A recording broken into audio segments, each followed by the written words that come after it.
Hello, welcome to Soulprint Intuitive Tarot. Thank you very, very much for being here. So, this week I'm going to be today I'm going to be doing the United States for August. I'm going to be looking at Kamala Harris because I don't believe I've ever actually done a reading on her. And I want to look at the DNC, the convention, because there's all this talk about all this crazy that's going on around there. So I'm trying to see if I can get a sneak peek. So let's get started right now. This is channeled because, again, when there's a lot of information to come out, it's just faster and easier to do it this way. So, Spirit, what can you tell me about the United States in the month of August 2024? By the way, new subscribers, thank you so much for being here. You're amazing. Established subscribers, oh my God, I adore you. And to my donors, thank you so very much. It's just a lovely way to show your appreciation, and it makes me feel very loved and very special. So thank you so much for that. All right, USA in August. Here we go.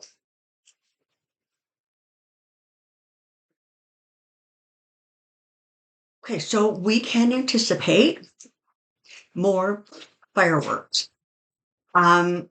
I'm being told that there is going to be something that goes on with Trump. It feels like it's actually going to be sort of in the first 2 weeks of August, I kind of want to say. But whatever this is that happens, this does not feel like a replay of Butler. Okay, it doesn't feel like that. It feels more like something that I don't know, he does or he says that calls into question his fitness. Now, we all know that he ain't fit for office, no how, no way. Hell, he wasn't fit for office 8 years ago. But this is something that's actually going to throw the Republicans into a little bit of a tizzy, especially because they're making such a big deal about Kamala replacing Joe Biden kind of on the right. And it might be interesting to see how quickly they cut up when they are facing sort of a similar situation. I'm not saying that Trump isn't going to be who Republican leaning people end up voting for, but there's definitely some funky energy going on around him. If you can hear a scratching sound in the background, that's Atlas eating one of his little coconut dental chewy deals, and he's being quiet, so we're just going to let him do that.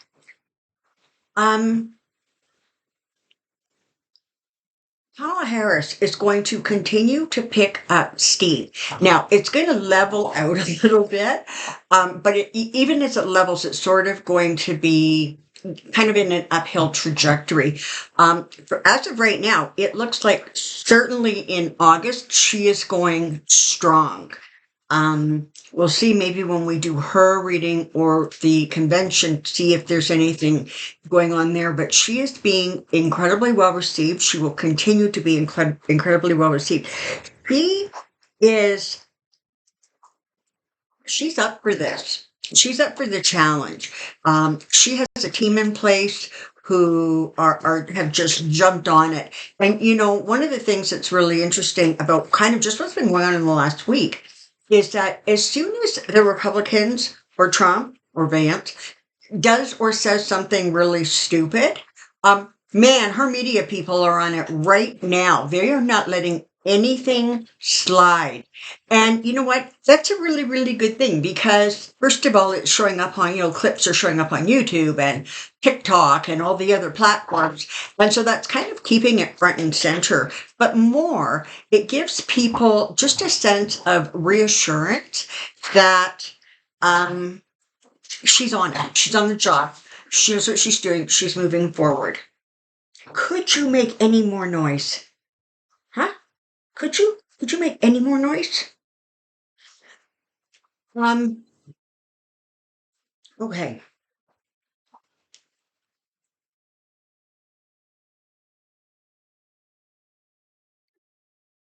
today. Okay, I'm recording this on Monday. I'm aware of the fact that probably most of you are, that at some point today, Joe Biden is going to be releasing his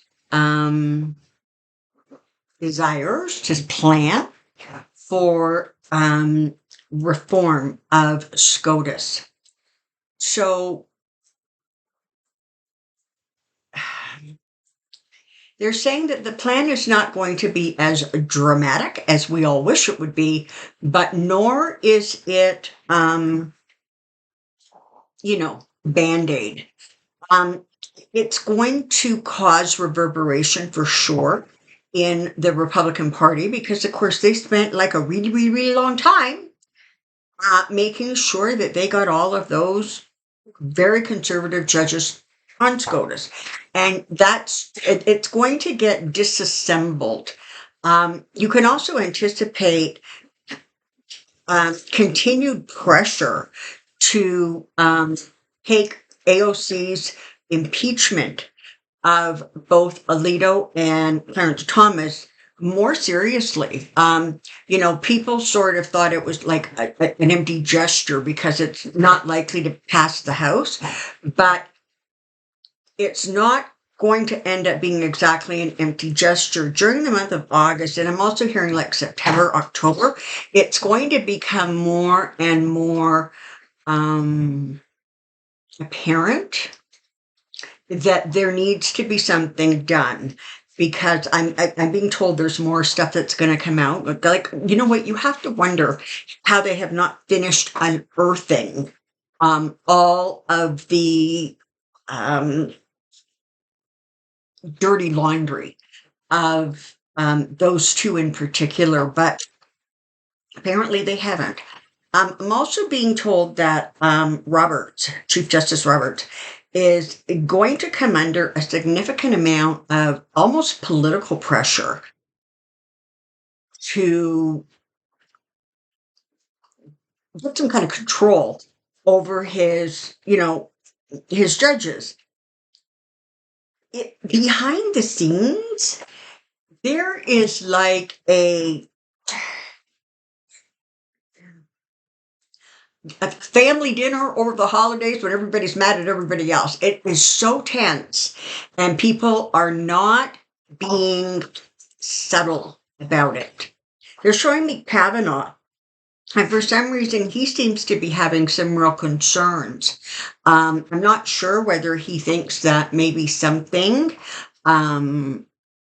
is going to come out on him that they have managed to keep quiet, or if somehow there's going to be a refocus on him for something he says or does. So it feels like over the next month, SCOTUS is it feels like just a lot of focus, a lot of upheaval. And again, it feels as if there is information coming out that maybe some of those people would have preferred it not come out. Above and beyond that, Joe Biden is actually you're going to see him in August. Not a lot of him. That's not correct. He's going to continue to do presidential things. He's going to do them, and they're not going to be kept quiet. I think that very slowly, particularly with the way the Harris campaign is pushing back against every little thing, they're starting to realize that they're just too dang quiet. And this idea that they have of, well, if we say it once, they'll understand. We don't need to explain this to people because it makes common sense. All of those kinds of attitudes are really taking a significant shift. And I can tell you that once she is in the White House, because there's absolutely no question in my mind that she will be, once she is in the White House, you're going to see a real personality shift of the Democratic Party. And I have to tell you, it's going to start August, September, October. You're going to see Republicans or Democrats. It's not that they're aggressive as much as they're not going to be quiet anymore. And they're going to display how incredulous they are about certain behaviors or certain things that are going on. The media is going to be flooded with surrogates. who were standing behind her and also getting that message out. There's a lot of it going on right now, but after the convention, you're going to really, really see it ramp up, in part because, you know what, the convention's like, what, a couple weeks before Labor Day, and everybody knows after Labor Day, everybody kind of goes, oh crap, there's an election coming up, maybe I should pay attention. So you're going to see that kind of energy just really escalating through September and October. Oh, I got sidetracked. Joe Biden. He's going to be, you're occasionally going to see him sort of out on the campaign trail, but it's going to be, I want to say that in September and October, they're telling me, it's going to be a little bit more quiet. He'll show up once in a while here and there. And he's going to be incredibly well received. And frankly,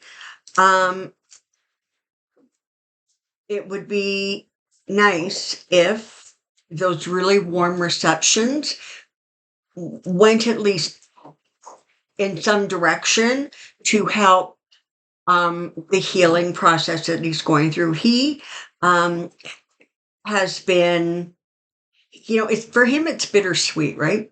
Because on the one hand, he's devastated that he was basically and fundamentally rejected and pushed out.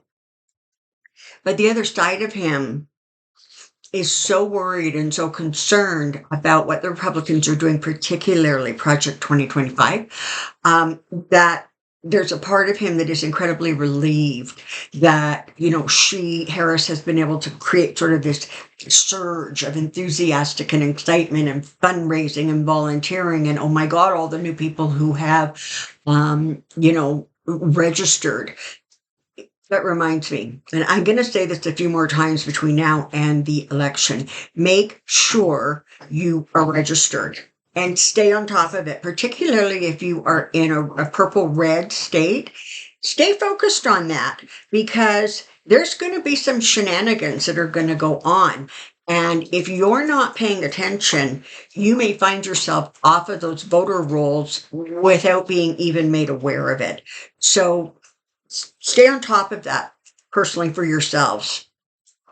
So for Joe, it's like, as I said, it's a bittersweet feeling. On the one hand, there's some real sadness, but on the other hand, there's almost some relief. Physically, you're going to see him becoming more and more energized and just strong. And again, you know, they're showing me like the weight has been lifted off of his shoulders. And so now he can really push ahead with the things that he has wanted to do, but needed to walk carefully. Listen, it's only been like 7, 8, 9, 10 days since he stepped back and said he was no longer going to run for the nomination. And already you can see that there's a shift in attitude and delivery. And, you know, things like SCOTUS, he's going to really start to push back on hard. So he's going to go out with a bang, all right? Like when he leaves and in the years that follow, he is truly going to be seen as that transformational president. He's going to be seen as the guy who not only brought the United States back in tangible ways, like, you know, the economy, the unemployment rate, those kinds of things. But more, he's going to be seen as the president that sort of hold the power away from Trump and by extension the Republicans. Like they're literally showing me like a snapping jaw, right? And they're saying he's going to be viewed as the one who was able to pull the United States away from that snapping jaw. And so as he goes forward, and the thing is they're saying, you know what, he's going to live long enough to see some of that. And so that's a really nice thing too. All right. Project 2025. Oh boy, do they ever have some regrets, and they're going to continue to have some regrets. As you move into the end of August and into September, the media is going to become even more vocal and verbal about what exactly Project 2025 is and what their intentions are and their plans are. And so Project 2025, they're kind of going, crap, like maybe we peaked too early, right? They did it because they thought it would sort of gin up their base and get a lot of people excited. What they didn't calculate was the fact that most people view them as lunatics.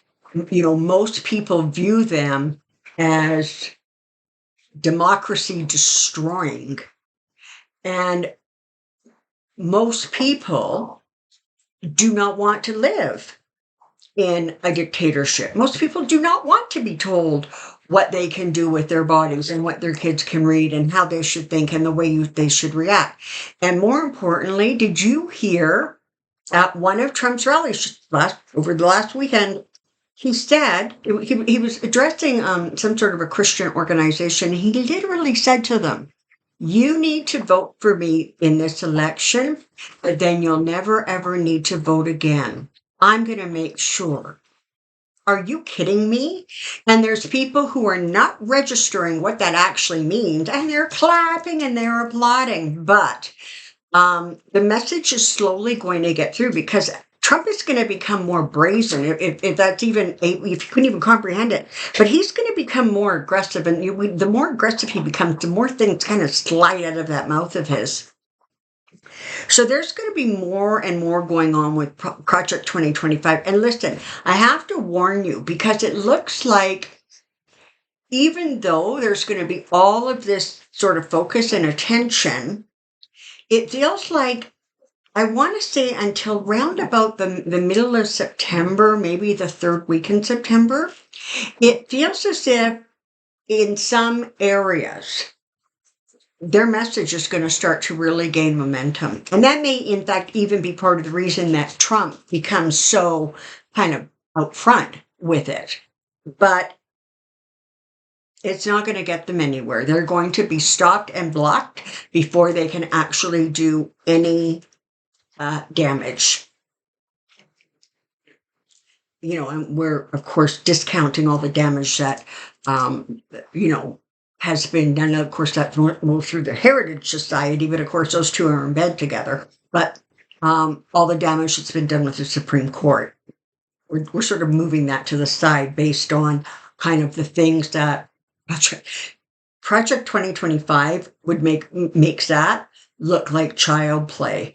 And so as people start coming off of the summertime high and they start refocusing, they're going to start going, what is going on here?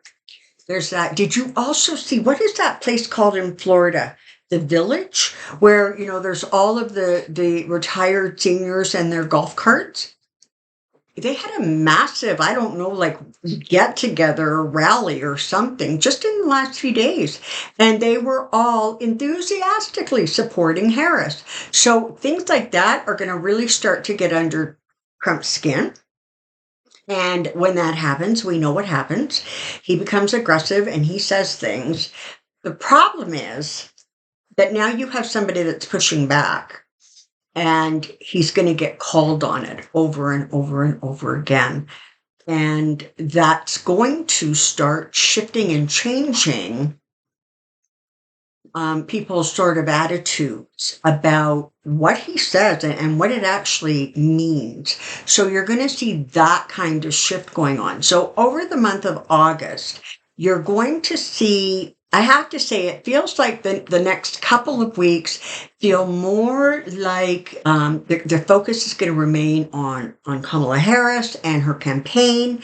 The focus is going to remain on really, really pushing back against the Republicans and the sort of their views of the election. But it very much feels like the last couple of weeks of August are going to, um, it's almost like there's a palpable energy shift that's going to go on. And as we get towards the end of August into September, you're going to really feel um, almost like an adrenaline surge or a real boost. And my spirit is asking me to remind you that that is when you do your work, right? That is when you stay calm. It's when you volunteer even more than perhaps you already have. It's when you do your light work and make sure that you are energizing what you are trying to manifest versus what you are trying to get rid of or don't want. So in some ways, I almost want to tell you to get some rest in the next couple of weeks, because it feels like the last couple of weeks of August and into September are going to be much more energy draining, I almost want to say. All right, Spirit, is there anything else you would like me to pass on at this time?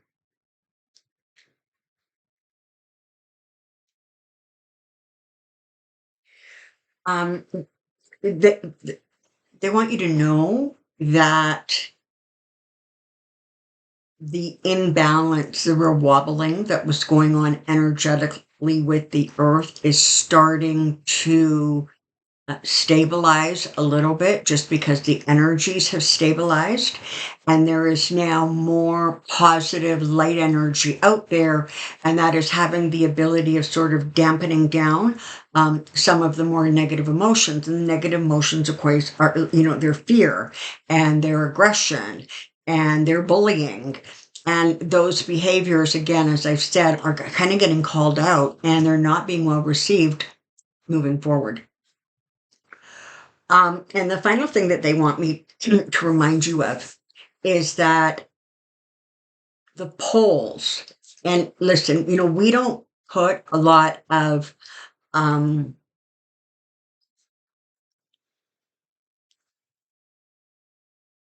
can't even think of the word. We don't give them a lot of credit. Um, but what they're saying is that you're going to see Harris and Trump, honestly, doing this almost neck and neck race. She'll come out a couple of points ahead. He'll come out a couple of points ahead. Another one. It really does feel sort of like this kind of like neck and neck horse race. But what they want you to remember is all of the people who have registered, all of the people who are volunteering, all of the people who have gotten really, really busy and really active. Those people are not being polled. And in some ways, it's not a bad thing, because on the one hand, it does force Democrats, independents, people with a working brain, just to really work at staying positive and focused and doing everything that they need to do. And that's a good thing, right? Because you stay engaged, and the more engaged you are, the more energy there is.